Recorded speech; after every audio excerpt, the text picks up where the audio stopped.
Hello guys, welcome to my YouTube channel. কেমন আছো তোমরা? তো এখন আমরা কথা বলবো হচ্ছে একটি কন্ট্রোভার্সি নিয়ে, যেটা আমাদের বাংলা ইন্ডাস্ট্রি থেকে বেরিয়েছে। বুধবার দিনকে যে ঘটনাটা হয়, তারপরে কাল থেকে একটা কন্ট্রোভার্সি ছড়িয়ে আসছে। কন্ট্রোভার্সিটা হচ্ছে দেবদাকে নিয়ে। ইয়েস, মেগাস্টার দেব। তো তার উপরে অ্যালিগেশন আছে।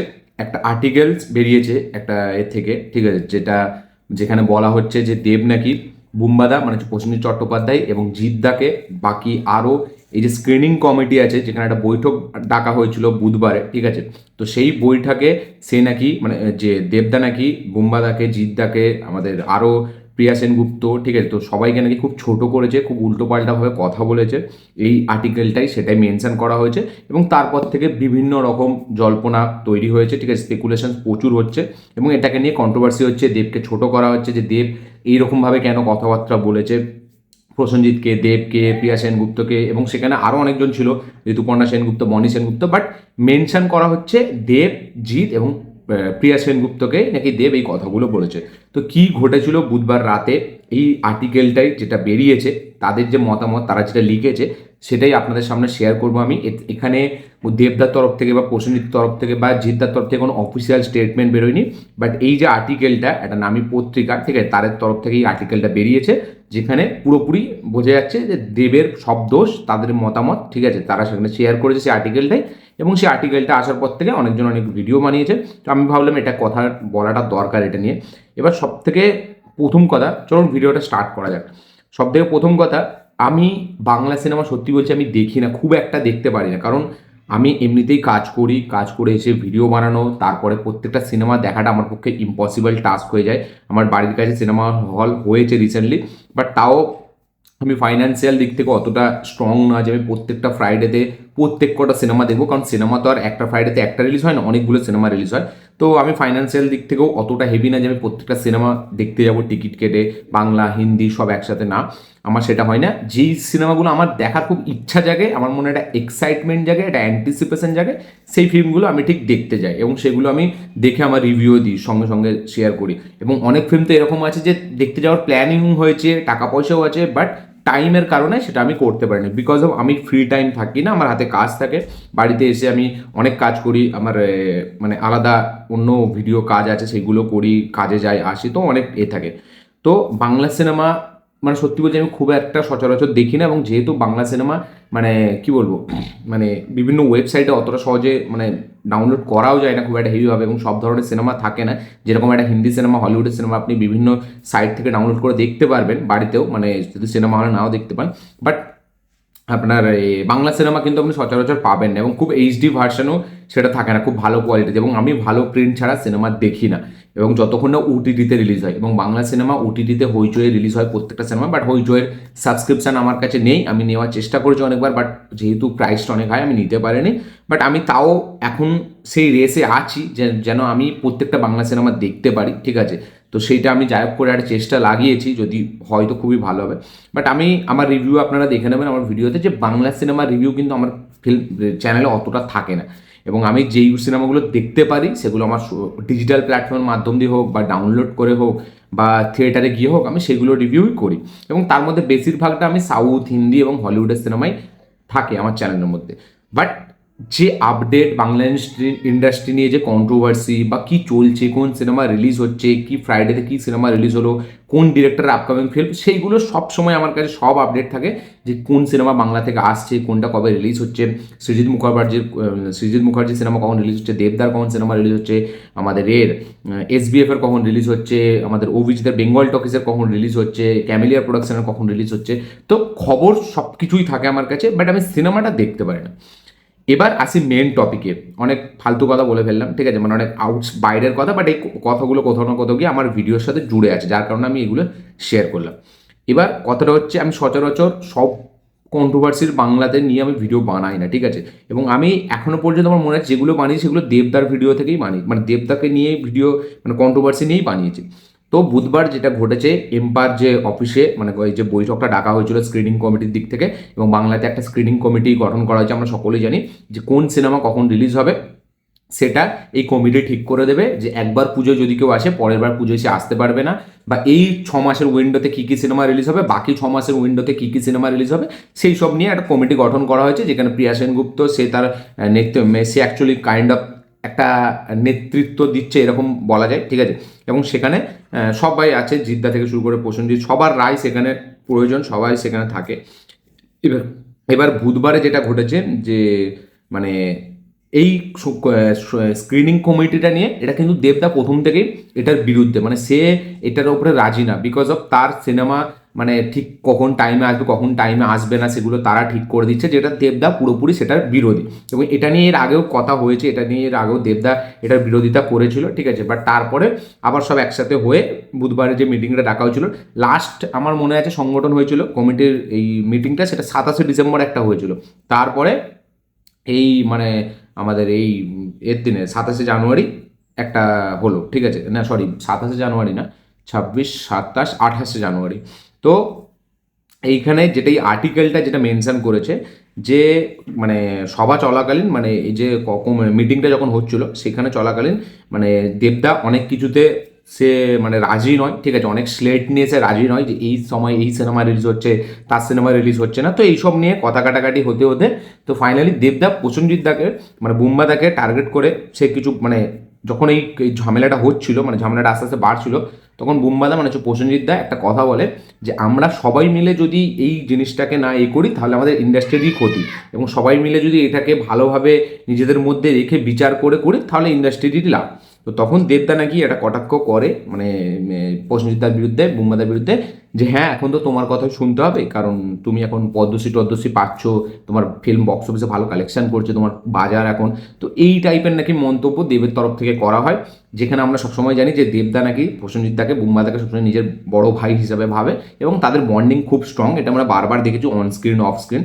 তো এরকম এই আর্টিকেলটা দাবি করা হয়েছে যে এরকম টাইপ অফ দেবের একটা অ্যাপ্রোচ ছিল বলার, যে পদ্মশ্রী টদ্মশ্রী পেয়েছো, তোমার এখন বাজার ভালো, তোমার সিনেমা চলছে, তোমারই এখন কথা শুনতে হবে।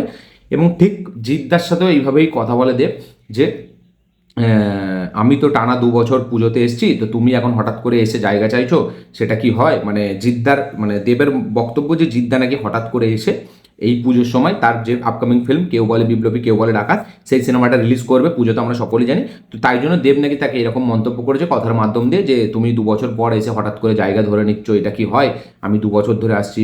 এবং প্রিয়া সেনগুপ্তকে প্রোডাকশন হাউস নিয়ে তাদের মধ্যে কথা হয়, মানে দেব এবং প্রিয়া সেনগুপ্তর মধ্যে একটা ঝামেলা হয় যে তুমি প্রোডাকশনের কিছু জানো না, তোমার প্রোডাকশন হাউস থেকে কোনো সিনেমা আসে না, তাহলে তুমি প্রোডাকশন ঠিক করে দেবে। তো এইসব নিয়ে প্রিয়া সেনগুপ্ত মন্তব্য করে। তো সেই আর্টিকেলটাই এইসবই মানে প্রচুর অনেক রকম কথা উঠে আসে, ঠিক আছে, যে দেব এরকম এরকম মন্তব্য করেছে, সে নাকি মাঝখান থেকে ছেড়ে উঠেও গেছে, ঠিক আছে। এবং তারপরে দেবকে কন্ট্যাক্ট করা হলে এই পত্রিকার তরফ থেকেই যেটা আপডেট, যে দেবকে নাকি কন্ট্যাক্ট করা হলেও সে নাকি এটার ব্যাপারে কোনো স্টেটমেন্ট দেয়নি। এবং প্রসেনজিৎ দাকেও বলা হলে প্রসেনজিৎ দাস সে বরাবরই এটা বলে এসছে যে আমি কখনোই এইসব ভেতরের ব্যাপার কখনোই বাইরে আলোচনা করি না, এটা আমার সংস্কৃতি, এটা আমার এটা আমার ছোটোবেলা থেকে মানে বেড়ে ওঠার উপরে এটা আমার একটা সভ্যতা, ঠিক আছে, এটা আমার একটা আচরণ, যে আমি কখনোই এরকম ভেতরের কথা বাইরে এসে পাবলিকলি এরকম বলি না। তো মেন যে ব্যাপারটা হচ্ছে সেটা হচ্ছে এই সিনেমা রিলিজ নিয়ে এই যে স্ক্রিনিং কমিটি তাদের এর সাথে কখনোই দেবদাস সহমত নয়, এটা আমরা এর আগেও দেখেছি। মানে বাকি উইন্ডোজ প্রোডাকশন থেকে শুরু করে ক্যামিলিয়ার প্রোডাকশন বা সুরিন্দার ফিল্মস, SBF যারা আছে, ঠিক আছে, তো তারা সবাই মিলে যে জায়গাটায় আসতে চাইছে সেখানে দেবদা আসতে চাইছেন, এবং এই অ্যালিগেশনটা দেবদার প্রতি সেই প্রথম থেকেই উঠে আসছে। এবং কোথাও থেকে দেব ফ্যান্সরা মনে করছে যে দেবদাস সিনেমাকে চাপা দেওয়ার জন্য এটা করা হয়েছে, যেখানে দেবের হয়তো কোনো তার একটা কোনো মানে নিজস্বতা একটা নেই, তার একটা তার জন্য কিছু ভাবা হচ্ছে না, এবং দেবদাও এটাই মনে করছে। এবং উল্টো দিকে কমিটির সংগঠন যে স্ক্রিনিং কমিটি তাদের মতে হলো যে প্রত্যেকটা সিনেমাকেই সেম প্রায়োরিটি দেওয়া দরকার, প্রত্যেকটা সিনেমাকে সেম স্পেস দেওয়া দরকার। সেটা একটা ছোটো সিনেমা হতে পারে, একটা ইন্ডি সিনেমা হতে পারে, সেটা একটা বিগ বাজেট সিনেমা হতে পারে, সেটা একটা মিডিয়াম স্মল বাজেট সিনেমা হতে পারে। তো প্রত্যেকেই চান্স দেওয়া দরকার। এবং একটা বড় সিনেমা লাইক একটা পুজোতে একটা বা ক্রিসমাসে আমি যদি বলি একটা টনিক 2 আসছে, বা একটা প্রজাপতি 2 আসছে, বা একটা আমাদের আসছে খাদান আসছে, তো সেই সিনেমাগুলো যেরকম ব্যবসা দিচ্ছে, একটা ছোট সিনেমাকেও সেম স্পেস দেওয়া দরকার, সেটাকে তাকে দিয়ে একবার দেখা দরকার যে সেও আদেও কিছু করতে পারে নাকি। মানে বড় সিনেমায় বক্স অফিসে দাপট দেখাচ্ছে বলে তো এটা বলা যায় না যে ছোট সিনেমাটা দেখা যাবে না। তো স্ক্রিনিং কমিটির মতে এটাই যে যতগুলো প্রোডাকশন হাউস আছে প্রত্যেকটা প্রোডাকশন হাউস থেকে এক একটা করে সিনেমা যেন ঠিক টাইমে স্ক্রিনিং কমিটি আগে থেকে সেট করে দেয় যে তোমরা এই টাইমে রিলিজ করবে, পরের বছর ওই টাইমটা আবার অন্যজনের ফিল্ম আসবে। এই বছর পুজোয় যদি দেবদার ফিল্ম আসে, পরের বছর পুজোয় কিন্তু দেবদা আনতে পারবে না। স্ক্রিনিং কমিটির বৈঠক হচ্ছে এইটাই। মেন স্ক্রিনিং কমিটির একটাই এক লাইনেই আমি যেটা বলবো যে একটা টাইম সেট করে দেওয়া হবে প্রথম 6 মান্থসের মধ্যে যে এই সিনেমা এই দিনে রিলিজ হবে, পরের 6 মান্থের জন্য এই সিনেমা এই রিলিজ হবে, তখন সেটা আলাদা সময় হবে। বাট পরে ধরুন কেউ আসছে মে মাসের 15 তারিখ, ঠিক আছে, সেখানে ধরুন ভেঙ্কটেশ ফিল্মস আসছে বা ক্যামিলিয়া ফিল্মস আসছে, ঠিক আছে, বা সুরিন্দর আমাদের আসছে, ইয়ে আমাদের দেবদার প্রোডাকশন হাউস আসছে। তো পরের মাসের হয়তো 15ই মে কিন্তু এই প্রোডাকশন হাউস থেকে কোনো সিনেমা আসবে না, ঠিক আছে। এরকমই এই স্লেটের মেন বক্তব্য, এই স্ক্রিনিং কমিটির মেন বক্তব্য যে যেই ডেটে তুমি এবছর আসছো ওই ডেটে কিন্তু তুমি পরের বছর আসবে না, যেটা আমি এতদিনে বুঝলাম। তো এখন অলরেডি 6 মাসের স্লেট তারা অ্যানাউন্স করে দিয়েছে যে এই সিনেমা আসবে। 15ই মে ভেঙ্কটেশ ফিল্ম ক্যামিলিয়া, 29শে মে সুরিন্দর ফিল্মস, ঠিক আছে, এবং 21শে ফেব্রুয়ারি ক্যামিলিয়া প্রোডাকশন হাউসের থেকে উইন্ডোজ প্রোডাকশনের একটা ডেট দেওয়া আছে। তো সব রকম ডেট দেওয়া আছে। বাট এই আর্টিকেলটায় যেটা মেন কন্ট্রোভার্সি সেটা কিন্তু এই সিনেমার ডেট দেওয়া নিয়ে নয়, বা এই সিনেমার ডেট এ পেয়েছে ও পায়নি, ওকে কেন দেওয়া হলো না, পুজোতে দেব কেন নয়, জিৎ কেন আসছে, জিৎ কেন দেব কেন নয়। তো এই যে ব্যাপারটা এটা নিয়ে কিন্তু মেন নাই। এই আর্টিকেলটা যেভাবে মানে ছাড়া হয়েছে, যেভাবে লেখা হয়েছে, সেখানে কিন্তু যে পড়বে আর্টিকেলটা তার কাছে একটাই আসবে যে দেব হয়তো যতটা সে মানে ক্যামেরার সামনে কথা বলে, যতটা সে নিজেকে দেখায়, ততটা কিন্তু হয়তো তার আচরণ অতটা হেভি না। যতটা সে আমাদের ক্যামেরার সামনে এসে বক্তব্য দেয় সে কিন্তু তার ভেতরটা কিন্তু ওই রকম না। মানে এই আর্টিকেলটা যদি আপনি পড়েন তাহলে কিন্তু এটাই আপনি বুঝতে পারবেন। এবং দেবদা তার ব্যবহার, তার আচরণের জন্য তাকে জানা যায় যে সে একটা এত বড় পার্টিতে, যে এখন মানে কি বলবো, যে এই মুহূর্তে রুল করছে, রুলিং পার্টিতে থেকেও সে কিন্তু কোনো মানুষকে ছোট করেনি, সেটা তার অপোনেন্ট হোক, সেটা আম পাবলিক হোক, সেটা কোনো অ্যাক্টর অ্যাক্ট্রেসেস হোক। তো দেবদার যে আচরণ ব্যবহার, তার জন্য কিন্তু দেবের এতটা নাম, শুধুই যে সে মেগাস্টার তার জন্য না, তাই জন্য তাকে লোক এত পছন্দ করে, তাকে অনেকজন অনেক কটাক্ষ করে অনেক কিছু বলে, বাট সে কিন্তু কখনো কিছু বলে না। বাট এই যে আর্টিকেলটা, সেই আর্টিকেলটা কিন্তু দেবের এই যে ইমেজটা সেটা কিন্তু পুরোপুরি নষ্ট করে দিচ্ছে।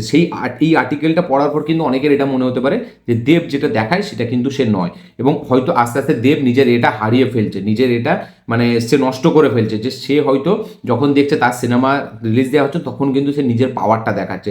এবং যেহেতু সে একটা রুলিং পার্টিতে আছে, তো হয়তো এই আর্টিকেলটা পড়লে আপনার এরকমও মনে হবে যে যেহেতু সে রুলিং পার্টিতে আছে তাই জন্য সে এরকম সবাইকে এইরকম টাইপ অফ কথাবার্তা বলছে, কারণ সে জানে তার কেউ কিছু করতে পারবে না। তো এইরকমও কিন্তু একটা মাইন্ডসেট তৈরি হবে এই আর্টিকেলটা পড়ার পর। যদিও এরকম আর্টিকেল কিন্তু এর আগেও অনেক উঠে এসেছে যে একটা অ্যাক্টারকে ছোট করার জন্য, সেটা দেব হোক বা অন্য কোনো অ্যাক্টার হোক, প্রসেনজিৎকে নিয়েও এরকম এই আর্টিকেল আমরা এর আগে দেখেছি, যখন ওই বাংলা কথা নিয়ে প্রসেনজিৎদা বলেছিল। তো এটা হচ্ছে এদের এই যে মানে যারা আছে এই নিউজ চ্যানেলটা যারা করে, তো তারা কোনো কারণে একটা তাদের ফেলতে চায়, তাদের একটা ছাপ ফেলতে চায়। এবার এইটার ভেতরে এই খবরটা কিভাবে লিক হয়েছে সেটা তো এখন অফিসিয়ালি জানা যায়নি, সেটা আমাদের যদি দেবদা বা প্রসেনজিৎ তারা যদি প্রেসের সামনে বলে তখন হয়তো আমরা মেন ব্যাপারটা কী হচ্ছে জানতে পারবো। বাট আমি কখনোই এই আর্টিকেলটা দেখে আমি এটাকে ভার্ডিক্ট দিতে পারি না যে দেবের এটা উচিত হয়নি, কারণ আমরা কিন্তু কোনো অফিসিয়াল স্টেটমেন্ট পাইনি।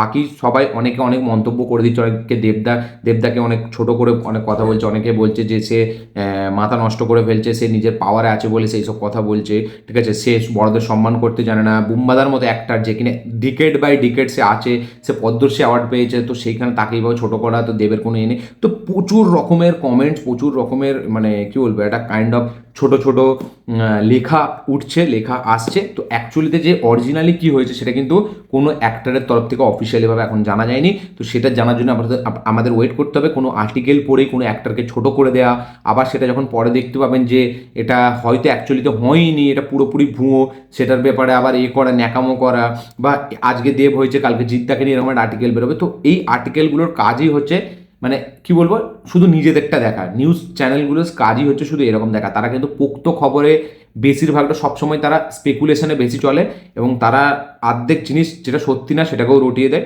এই আর্টিকেলগুলোর কাজই হচ্ছে এরকম। তো আমি তো বলবো যে যারা এরকম ভাবছেন দেবকে নিয়ে, তারা একটু ওয়েট করে যান, হয়তো কিছুদিন পরে আমরা কিন্তু আর সত্যিটা দেখতে পেয়ে যাবো। তো আমি এই আর্টিকেলের সাথে পুরোপুরি একমত নয় এখনো পর্যন্ত, যে দেবদা আমার তো মানে 100 কেন 1000% বিশ্বাস সে কোনোদিন এরকমভাবে বুমবাদাকে আর জিদ্দাকে হয়তো বলতেও পারে, বাট বুমবাদাকে কোনোদিন সে এইভাবে কথা বলবে না, এটা আমি পুরো শিওর। তো দেখা যাক এটার ফাইনাল কি ভার্ডিক্ট বেরোয়। এই কন্ট্রোভার্সি নিয়ে যারা যারা নিজেদের রায় রাখছেন তারা একবার ভেবে নেবেন। ইন্ডাস্ট্রিতে কোনো কিছুই কিন্তু পার্মানেন্ট না। আজ যেই বুমবাদাকে সে কটাক্ষ করেছে কাল কিন্তু ওই বুমবাদার সাথেই সে কাজ করবে। আজ যেই জিতটাকে সে কটাক্ষ করেছে কাল কিন্তু এই জিত এবং দেব একসাথে একটা পার্টিতে গলা মিলবে। তো আপনারা শুধু শুধু এই যে মানে এগুলো লিখে দিচ্ছেন বা গালাগালি দিচ্ছেন, এগুলো আপনাদের ওয়েস্ট অফ টাইম, এগুলো আপনাদের কাজ নেই বলে আপনারা করছেন। তো আমার মনে হয় না আগে যতক্ষণ অফিসিয়ালি কিছু আসছে ততক্ষণ কাউকে ছোটো করাটা কোনো একটা মানে শিক্ষিত ব্যক্তির, একটা এডুকেটেড পার্সনের কোনোদিন এটা তার হবে। তো আমি এটার ব্যাপারে বলবো যেটাই হয়েছে সেটা হয়তো কিছুদিন পর আমরা সত্যি জানতে পারবো, বাট আমি কাউকে এই আর্টিকেলটা পড়ে কিন্তু কাউকে ছোট করতে পারছি না যতক্ষণ না অফিসিয়ালি কোনো স্টেটমেন্ট আসে। যদি এটা হয়ে থাকে আমি নিজেই একটা ভিডিও বানিয়ে বলবো যে দেবদা এটা ভুল করেছে, দেবদার ক্ষমা চাওয়া দরকার। আমি দেবের বিশাল বড় ভক্ত, জিদ্দারকে আমি প্রচুর রেসপেক্ট করি, আমিও জিদ্দারও প্রচুর বড় ভক্ত, যতটা দেবের ভক্ত ততটা জিদ্দারও ভক্ত। প্রসেনজিৎ দাকে তো আমি আলাদাই পর্যায়ে রাখি, তার সাথে বাকি এখন কোনো অ্যাক্টরের তুলনা হয় না। তো আমি কাউকে ছোট করতে চাইবো না যতক্ষণ না আমি যার দোষ দেখবো। যদি এখানে দেবদার দোষ থেকে অবশ্যই দেবদাকে ক্ষমা চাওয়া দরকার, দেবদার ক্ষমা চাইতে হবে, এটা আমি তার বিগেস্ট ফ্যান হয়েই বলছি। বাট যতদিন না এটা হয় তাহলে কিন্তু এই আর্টিকেলের ওপর একটা অ্যাকশন নেওয়া দরকার। তো আদেও কি হয়েছে নাকি আর্টিকেলটাই সত্যি, আমরা যে আর্টিকেলটা পড়ছি সেটাই অ্যাকচুয়ালিতে সত্যি, তো সেটাও আমাদের ওয়েট করতে হবে। যদি এটা হয় তাহলে আমি আর্টিকেলের হয়েই বলছি যে দেবদার ক্ষমা চাওয়া দরকার যদি এইভাবে সে কথা বলে থাকে। তো অ্যাকচুয়ালিতে কী হবে সেটা জানার পরে আমার মনে হয় যে ভার্ডিক্টটা দেওয়া দরকার। তো এই ছিল আমার এই কন্ট্রোভার্সির ওপরে কথা। আপনাদের কি মতামত, কি বক্তব্য এটার ওপর অবশ্যই কমেন্টে লিখে জানাবেন। কাদের কাদের কি মত এই ব্যাপারটাকে নিয়ে, কাদের কাদের স্ক্রিনিং কমিটির ব্যাপারটা নিয়ে আইডিয়া ছিল অবশ্যই কমেন্টে লিখে জানাবেন। আসল যে ব্যাপারটা সেটার জন্য আমাদেরকে ওয়েট করতে হবে। তো এই ছিল আমার ভিডিওটা ভালো হয়ে থাকলে লাইক শেয়ার কমেন্ট করে দেবেন, চ্যানেল নতুন হলে চ্যানেলটিকে সাবস্ক্রাইব করবেন, বেল আইকনটি প্রেস করতে ভুলবেন না। দেখা হচ্ছে পরের ভিডিওতে, ততক্ষণের জন্য।